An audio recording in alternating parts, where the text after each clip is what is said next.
everyone, I'm back again for the second time. Hello. So the last video that I filmed was in June, the end of May, I don't know. It was in that general vicinity. And I was like, oh yeah, I'm back. And then more stuff happened, and again, this just kind of got put on the back burner, on top of the fact that I was literally in the biggest book slump ever. If you watched my last video, you know that I had just finished reading the Dark Tower series, and I had such a massive book hangover from that I just, nothing that I was reading like was really grabbing me. And then there were just some other things going on in my life at the time as well, health related things, and you know, just everyday stress and not being able to find that balance.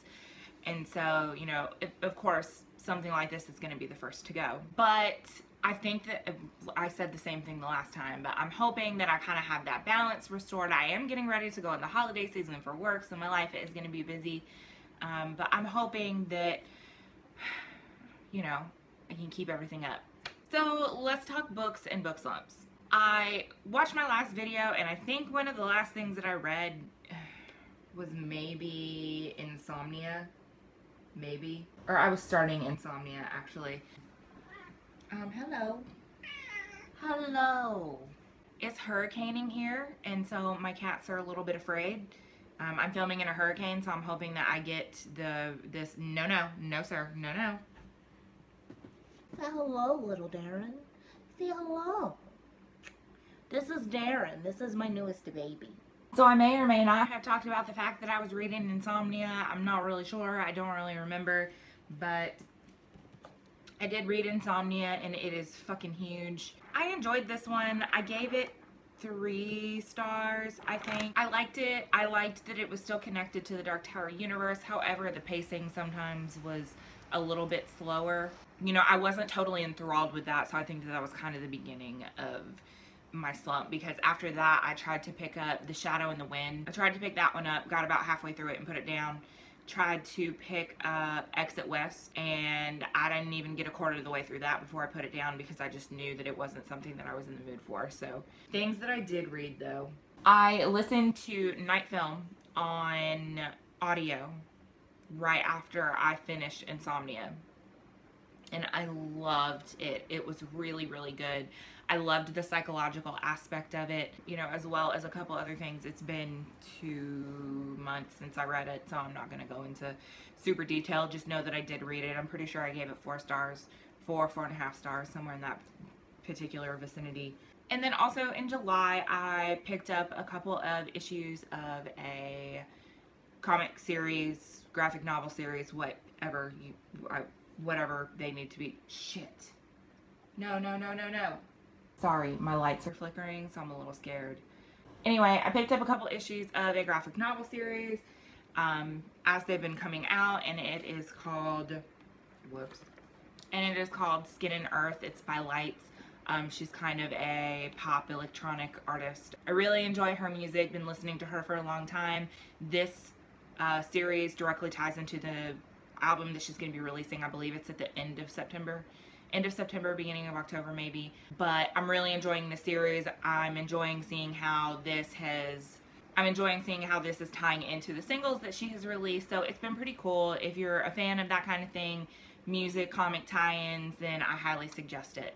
It's a post-apocalyptic type thing, so not exactly a new concept, but I'm still enjoying it. So the next thing that I actually listened to was All the Missing Girls by Megan Miranda, and that was just okay. I actually ended up reading this in conjunction with kind of a book club thing online with some girls that I know in real life. We're kind of scattered all over the state though, so we, you know, choose to do it online.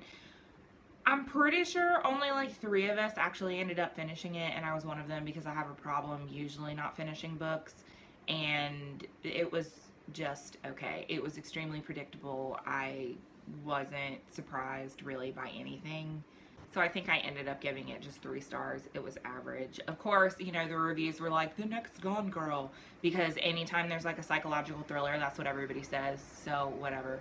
But that's neither here nor there. 3 stars, whatever. And that was actually the last thing that I read, and that was at the end of July. So I didn't read anything through August. That was when I tried to pick up Shadow in the Wind, I think, and Exit West, and I just couldn't get into them. So at this point, I'm just desperate. Like, what is going to get me out of this stupid slump that I'm in? Like, during the time that I was not reading, I'll have you know that I watched Friends in its entirety, How I Met Your Mother in its entirety, and Community in its entirety. Which, by the way, I watched seasons 5 and 6 of Community, and both of those were pretty terrible, in case you haven't seen them yet. Sorry if that's an unpopular opinion, but I was super disappointed by those seasons. But anyway, that's neither here nor there. So at this point, I'm like, I don't want to waste my time. I'm not going to say waste my time, because, you know, if you want to sit there and watch a million seasons of something, you do you, boo. You do you. But I was like, you know what? I don't want to sit on the couch anymore and watch these TV shows. Like, I need to get back into reading. Like, I need to do this. So what the hell is going to get me out of this slump? And I kind of figured that I needed to go back to something comforting, something that I've read before. And around this time, the end of season 7 of Game of Thrones was coming on, so it's all anybody was ever talking about. So I was like, you know what? It's been several years since I've read the first Game of Thrones, and I really would kind of like to get caught up, because I've only read the first 2 books. I would like to get caught up, so let me just, you know, pick that back up. So I picked up the first Game of Thrones. It's a chunker, and I devoured it, and I loved it, and I forgot how much I loved it, and I was really happy to be back in this world. And on top of that, after I finished that, loved it, whatever, I went into graphic novels, because that's something that's helped me, you know, get out of reading slumps before. And so I read the first 6 issues of The Good Apollo, I'm Burning Star 4, in the Amori Wars, I can't remember how you say it. But I read the first 6 issues of that. I devoured all of those in an evening, loved it. And that's another tie-in to the Coheed and Cambria graphic novels that go along with the albums that I was talking about before. I'm pretty sure that I am hearing trees falling. I'm almost positive that is happening right now. So there's that. So moving on really quick, the other thing that I am reading, because you guys know how much I love Stephen King, you know how much I love horror, and it was released this past weekend, the remake, I guess, because the first one was a TV miniseries, released in 1990, but this is the actual film version, and this is part 1 of 2 parts of it. And I really wanted to reread the book and finish the book before I saw the film. I am about 800 pages into this right now, and it's been years since I've read this. I love it so much, and I saw the film this past weekend with my husband, who has never read a book. Well, he's read books, but they've always been for school. He's not a reader, okay? He's not a reader, but he also is a fan of horror like myself, and I actually really enjoyed this. There was obvious changes from the source material, because you kind of have to. If you are unaware, in the original book, there's 2 different timelines. There's the timelines when they were children, timelines when they were adults. In the book, that takes place in the 60s, and then again in the 80s, or maybe it's the late 50s, I can't remember. But in the film that they just released, they made the children's timeline in the 80s, and then the adult version will be set in the modern times. So I'm really interested to see what they're going to do with that, because that is, I think, going to require, you know, some changes. There were a lot of nods to the source material. There were things that they didn't include for obvious reasons, but there were a lot of Easter eggs still hidden in there. I really enjoyed it. I was pleasantly surprised, because I was really afraid that they were going to ruin it, you know, just because it is such a classic. And I was also kind of afraid of Bill Skarsgård playing Pennywise the Dancing Clown, because we all know that Tim Curry playing that character is so iconic, but he did an excellent job. I was pleasantly surprised by that. It was truly terrifying at times. So if you're a fan of horror and you've kind of been on the fence about seeing it, I highly recommend it. I thought that it was really good. So I'm about 800 pages through that, and I plan on finishing it pretty soon. And I feel like my power is going to go out very shortly.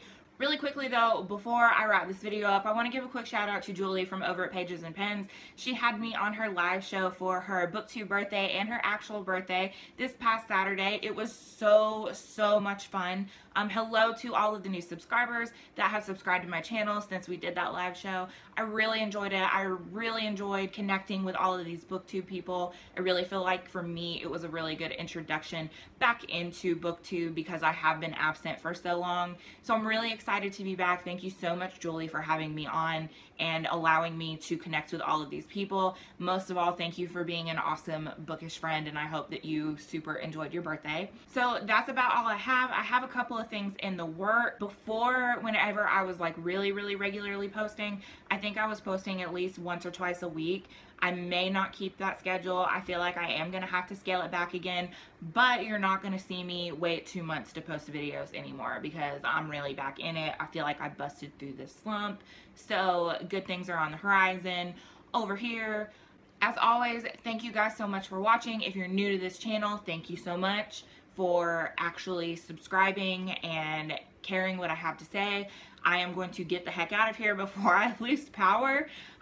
For those of you who are in the path of Hurricane Irma or have already been through it, you are in my thoughts because I'm also in it right now. I hope everybody stays safe, and I hope everybody has a wonderful day. Happy reading. Bye, y'all.